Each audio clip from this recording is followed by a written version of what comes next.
Bueno, a esta hora Marcelo Riccardi está junto al ministro de Justicia, Felipe Bulnes, para que nos explique todas las precisiones y las consideraciones en base a las que se va a aplicar este indulto. Marcelo, buenos días. Claro, ¿cómo está, Karina? Muy buenos días. Hay varias consultas. ¿Por qué no se consideró a los ancianos mayores de 80 años y enfermos terminales en este paquete de medidas?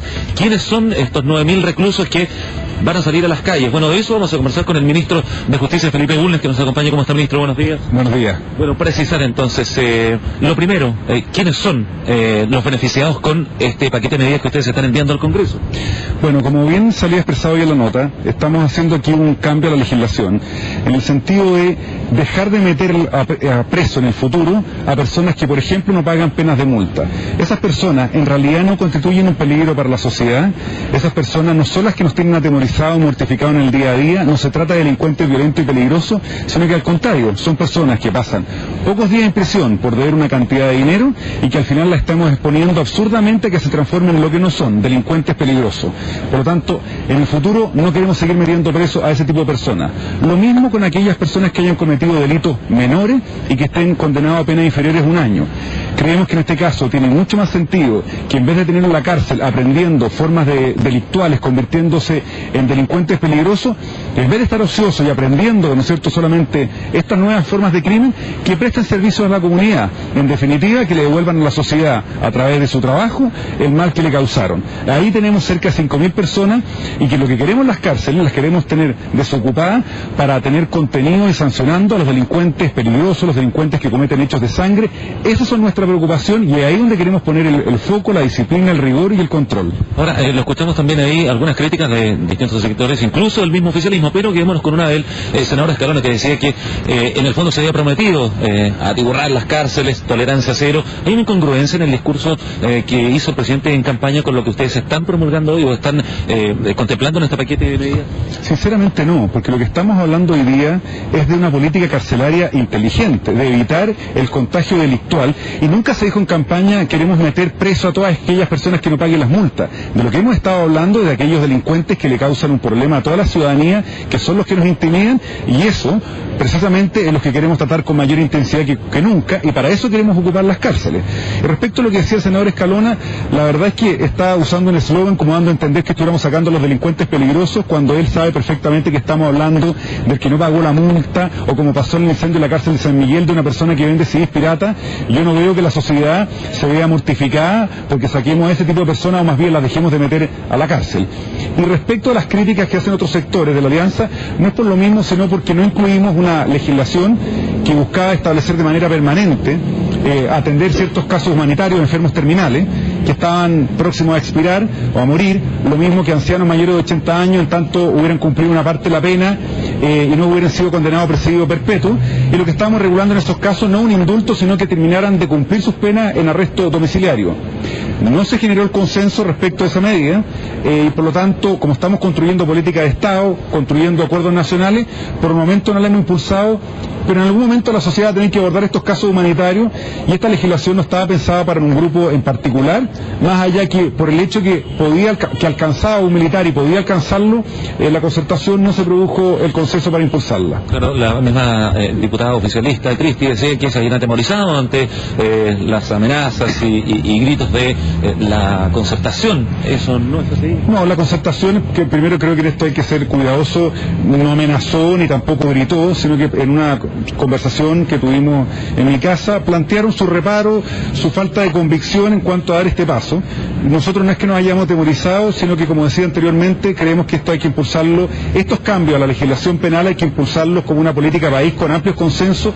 No es un proyecto que vayamos a sacar consiguiéndonos 1 o 2 votos, no es la forma de construir políticas públicas en materia así de trascendente, pero yo no descarto que incluso durante la tramitación parlamentaria o quizás un poco después, cuando atendamos específicamente que estamos hablando de personas que en vez de morirse en el hospital o en la cárcel, que están completamente postradas, llenas de tubos, que se vayan a morir a su casa, para mí, en mi convicción personal, eso no compromete el compromiso restricto que tenemos con los derechos humanos.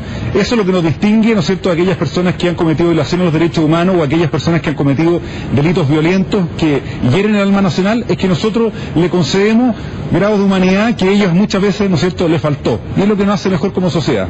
Pero a pesar de todo, pero no se incluyó.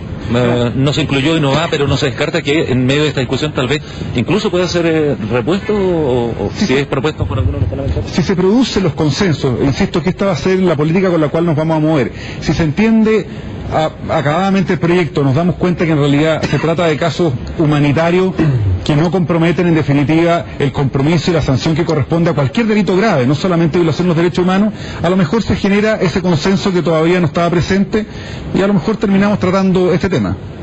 Karina. Sí, quería hacer hincapié en el mismo tema. ¿Cómo le va, ministro? Buenos días. Buenos días, Karina. En este tema es el de mayor controversia en este momento y por eso me quiero detener en él.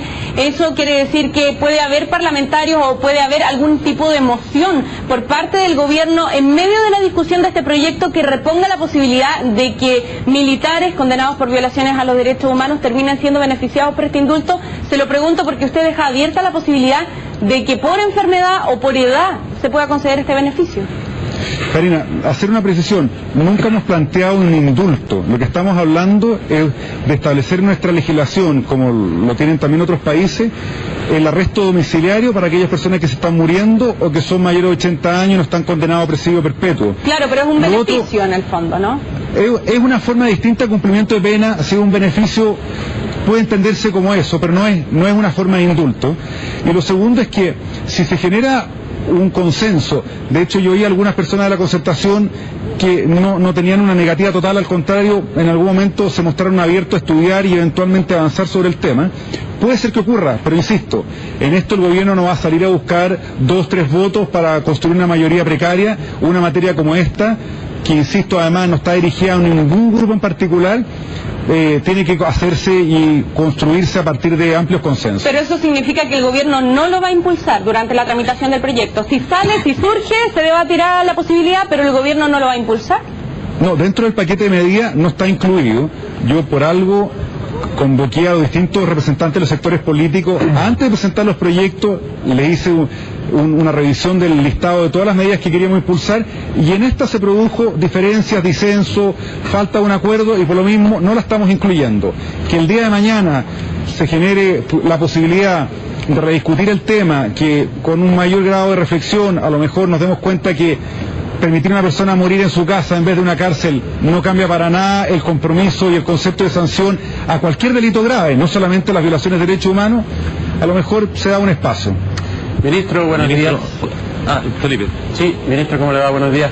A propósito Buenos días, Felipe. De lo mismo le quiero preguntar, ¿qué le parece que un diputado de la República, en este caso María Angélica Christi, diga que en Chile hay gente que está presa por, entre comillas, defender a la patria? Bueno, yo en ese sentido, Felipe, creo que claramente tengo una diferencia de opinión muy importante. Aquí no hay que confundir las cosas y la mejor forma de construir una cultura de respeto a los derechos humanos, la mejor forma de construir una cultura de respeto a las personas que han sido víctimas de delitos violentos, no solamente violación de los derechos humanos, es no presentar una cosa por otra. No están, las personas que están hoy día condenadas no están por defender la patria, están por no haber respetado los derechos humanos o no haber respetado los derechos básicos de otras personas, y me estoy refiriendo a las otras categorías de delitos, y creo que lo peor que podamos hacer es empezar a presentar una cosa por otra. Perfecto. Ya pues, ministro, le queremos agradecer que nos haya acompañado hasta ahora en la mañana. Era importantísimo precisar también un poco a quienes iba a beneficiar, de que conste entonces, entendemos el día jueves, ya entra al Parlamento a discusión, así es que esperar entonces si es que finalmente este punto tan polémico que no está contemplado, que tiene que ver con estos beneficios a ancianos y enfermos terminales, va a ser puesto en discusión y finalmente también va a ser considerado y va a terminar siendo también ley. Karina, Felipe. Claro, la parte más interesante es la que comienza desde ahora, Marcelo, que tiene que ver con la discusión, la tramitación de este proyecto de ley en el Congreso y por supuesto vamos a seguir todos los detalles de lo que ocurre en el Parlamento. Gracias por este informe y gracias también al ministro. Buenos días. Buenos días. Un nuevo tipo de droga